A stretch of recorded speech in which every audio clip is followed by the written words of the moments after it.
Okay, bismillahirrahmanirrahim. Assalamualaikum warahmatullahi wabarakatuh.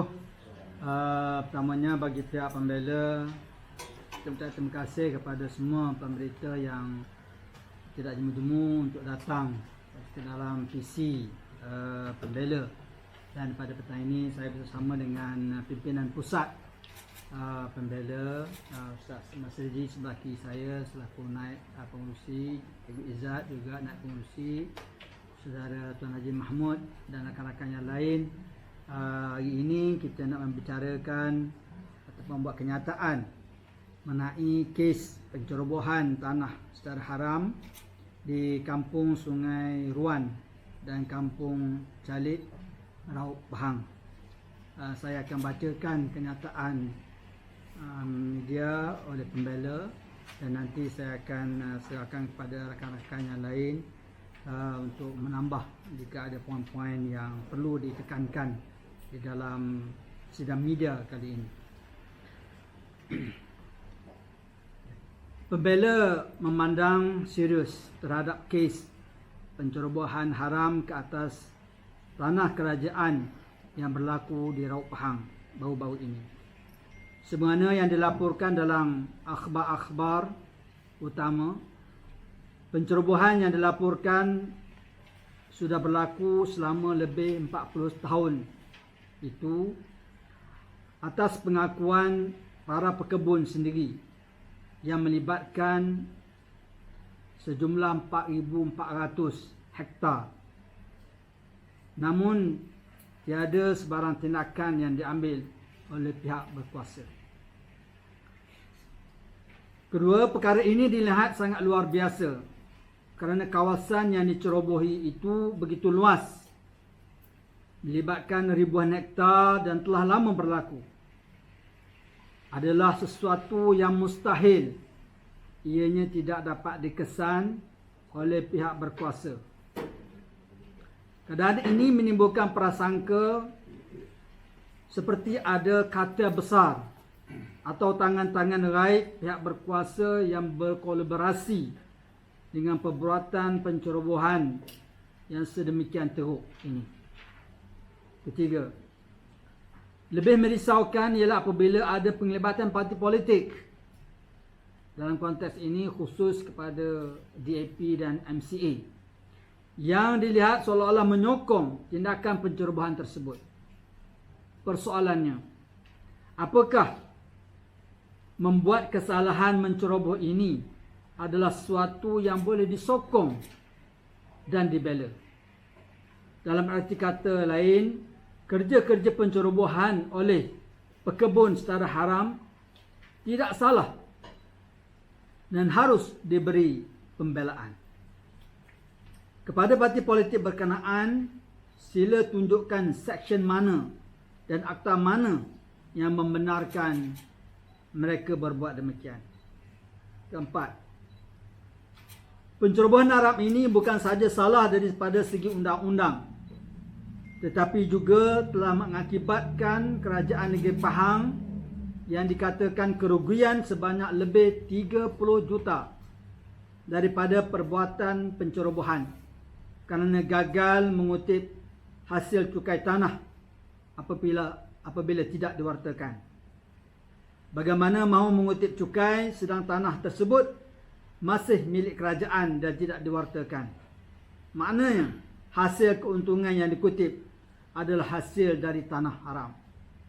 Kelima, selain itu pencerobohan haram ini juga telah mengakibatkan negeri Pahang kehilangan hasil pembalakan dan perhutanan, melakukan ketidakseimbangan kepada ekosistem alam sekitar, serta kerosakan teruk kepada khazanah hutan simpan negeri. Sehingga kenyataan ini dibuat tidak ada sebarang laporan menyatakan mengenai hasil balak, berapa ribu pokok yang telah ditebang dan berapa banyak keuntungan yang telah dikaut oleh pihak penceroboh dengan syarikat-syarikat balak yang mungkin ada terbabit bersama. Keenam, menurut laporan berita harian online pada 1 September, durian yang dikeluarkan dari ladang haram ini jelas tidak memiliki pensijilan My GAT Ianya melanggar peraturan, menyalahi protokol pengeksportan, sekaligus boleh menjejaskan industri durian negara selain memberi kesan kepada alam sekitar dan menjejaskan kelestarian alam, khususnya hutan simpan dan sumber air. Adalah difahamkan durian dari tanah haram ini dijual sehingga mencecah harga sekilo RM80 di Singapura.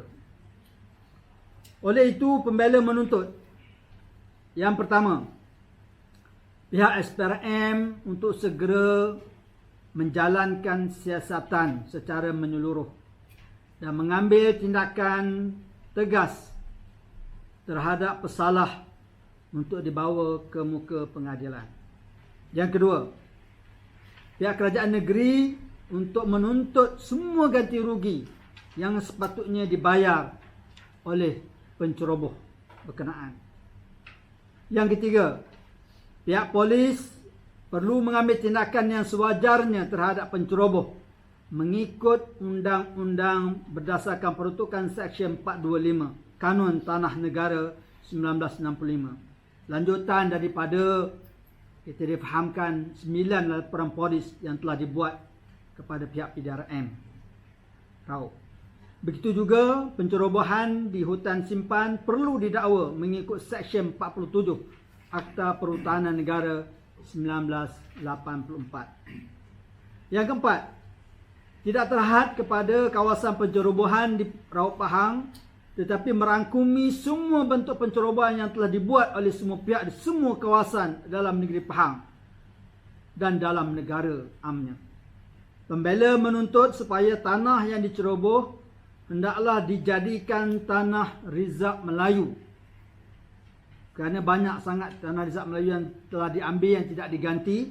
Jadi tukarkan tanah ribuan hektar ini kepada tanah Rizab Melayu.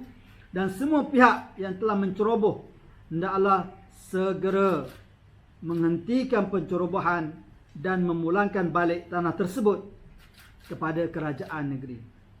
Kelima, sebahagian dari tanah yang dirampas hendaklah diserahkan kepada pemohon-pemohon veteran Angkatan Tentera yang telah dijanjikan untuk dianugerahkan sebidang tanah sebagaimana yang kerajaan janjikan di bawah Perintah Majlis Angkatan Tentera bilangan 7/1973.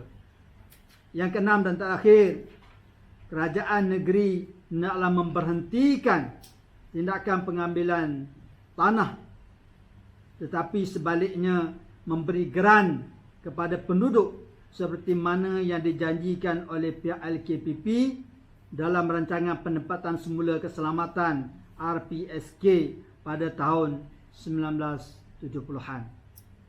So itu merupakan kenyataan media oleh pembela.